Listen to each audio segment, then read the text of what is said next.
Picture this. It is the year 1348, the middle of January, and you wake up in your medieval hut. Congratulations, you are already freezing to death. Central heating does not exist. Hot chocolate? Only if you chew on some dried peas and pretend. Netflix? Forget it. Your only entertainment is staring at the wall and hoping it does not fall on you. So here is the big question. How did normal medieval people, without heaters, electricity, or fleece blankets from Walmart, actually survive winter? Today we are diving into the chilly, hilarious, and slightly smelly truth of medieval winters. Before we start, I need your help. Comment down below. Would you have survived a medieval winter? Be honest. I want to see how many of you think you could live without Wi-Fi, pizza delivery, and indoor plumbing. Let us begin with the medieval house, the place where all winter misery started. Spoiler alert, it was basically a wooden box with extra holes in it. If you think your drafty apartment is bad, imagine living in a cottage where the insulation is mud and straw slapped between sticks. Congratulations, you have just invented the world's saddest gingerbread house. Most peasants lived in one-room homes with no chimney, which meant if you lit a fire for warmth, your reward was filling the entire place with choking smoke. The choices were simple: freeze or suffocate. Many peasants decided to split the difference and just cough their way through January. Do not forget the livestock. Animals often lived inside too. Chickens, pigs, maybe even a cow. Not because people loved their furry friends, but because animals were basically portable radiators that also pooped in the kitchen. Cozy, right? Now let us talk food, because surviving winter meant surviving the pantry. Today we stock up on snacks for Netflix binges. Peasants stocked up on disappointment. Their diet was basically grains, beans, onions, dried peas, cabbage, and if fortune smiled on them, turnips, the vegetable nobody ever asks for. Fresh fruit was out of the question. If you managed to eat an orange in medieval Europe, congratulations, you were either rich or a thief.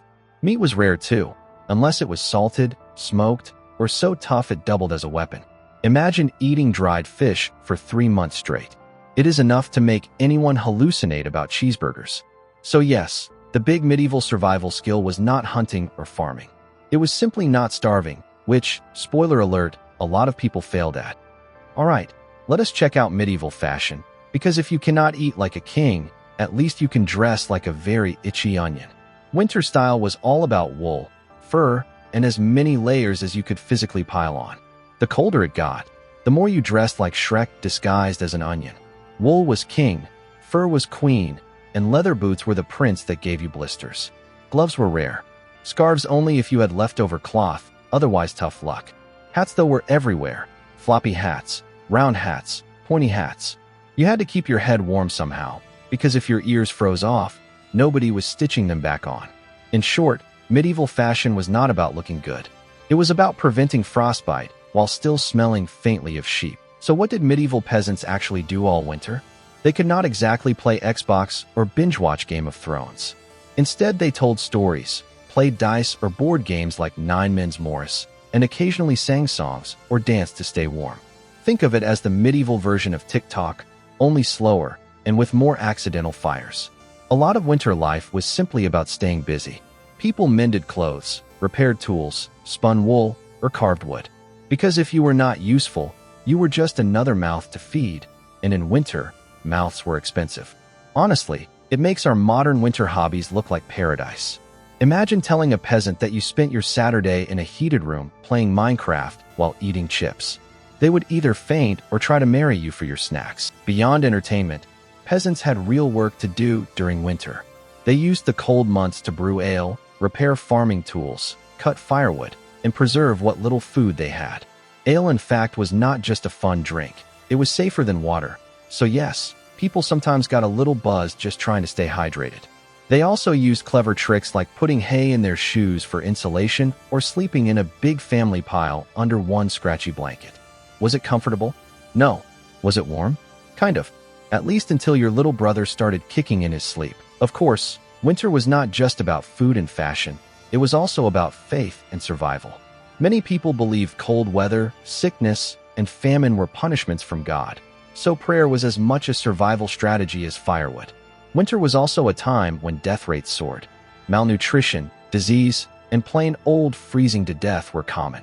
To put it bluntly, if you made it through February, you basically deserved a medal. Or at least a hot bath, which, of course, you would not get because medieval people thought bathing too often made you weak and sick. So yes, you survived winter, but you smelled like a turnip the whole time. Finally, when spring arrived, it was not just warmer, it was a literal lifesaver. People could hunt again, forage for fresh greens, and escape the cabbage-based diet of doom. The snow melted, the fields thawed, and celebrations like May Day felt like the medieval version of Coachella. Surviving winter was less about thriving and more about crawling across the finish line gasping, "We made it, me." So, how did normal medieval people survive winter? In short, barely. They huddled in smoky houses with their livestock, ate enough cabbage to power a gas station, wore layers of itchy wool, drank ale like water, and prayed for spring. Compared to them, our winter struggles, like a Wi-Fi outage or running out of hot chocolate, do not seem so bad, do they? Now I want to hear from you in the comments. If you were suddenly teleported to medieval Europe in January, what is the first thing you would miss most? Would it be Netflix, pizza, or your heated blanket? Drop your answers below. I will be looking for the funniest ones. Do not forget to like this video if you enjoyed it, and subscribe for more hilarious dives into the strange and painful past. Until next time, stay warm and be thankful you do not have to share a bed with a cow.